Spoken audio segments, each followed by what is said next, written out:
જય શ્રી રામ મિત્રો, good morning ને મિની વ્લોગ ચાલુ કર્યો રાજકોટ થી. હું એકલો નથી, મારી જોડે નાની દુનિયામાં મોટું નામ એવા નીલ ચાવડા મારો કલેજો, અને બે ભાઈ મસ્ત મજાના રાજકોટમાં રખડતા હતા. તો કઈ કોચિકતાનું થઈ ગયું ને હેઠા ઉતરીને જોયું તો ઓહો ભાઈ ગાડી અડી ગયો. અને મિત્રો ગાડી અડે ને લીટોડિયા જોઈને એટલો જીવ બરે કે ની વાત જાજો. પછી યાદ આવે કે મિત્રો આપણે ગરીબ હતા. અને પછી મહેમાન ને લઈને સીધા આવી ગયા સક્કરબાગમાં કોફી પીવાને. તમે વિચારતા મહેમાન કોણ? હાલો દેખાડી મિત્રો આપણે આવી ગયા હી સક્કરબાગમાં. સક્કરબાગ નહીં, સ્ટારબાગ. હા જો આપણે કોફી લઈ લીધી હપ્તે જોઈ લ્યો. અને આપણે મહેમાન આવ્યા છે ઘાયલ સાયર શક્કરપારાનું કહે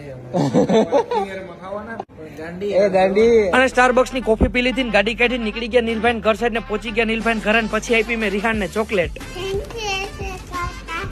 અને નીલભાઈ જોડે રામ રામ કરીને ગાડી કાઢીને નીકળી ગયો પાછો ઘર સાઈડ, કેમ કે હમણાં કેટલા દિવસ થી ઘરે નથી ગયો મિત્રો. અને ફાઇનલી પહોંચી ગયો લાલપુર ને તમારો ભાઈ ઉભો રહી ગયો ચશ્મા જોવા, ને બે જોડી ચશ્મા લઈ લીધા. પછી જોવાનું ચાલુ કર્યું તમારા ભાઈ મસ્ત મજાની ઘડિયાળ. અને ફાઇનલી તમારા ભાઈ મસ્ત મજાની ઘડિયાળ લઈ લીધી ને કેટલાની એવી કમેન્ટ કરી નાખો ને ઘડિયાળ લઈને નીકળી ગયો ઘર સાઈડ ને પાછો આવી ગયો ઘરે. ને પપ્પા કીએ આ તારો બાપ શું કર્યો?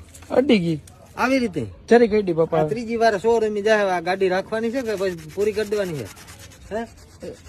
એને તાવ આવી ગયો રહેવા દે ને. અને મિની વ્લોગ અહીં ખતમ. બધાને જય શ્રી રામ, બાય બાય.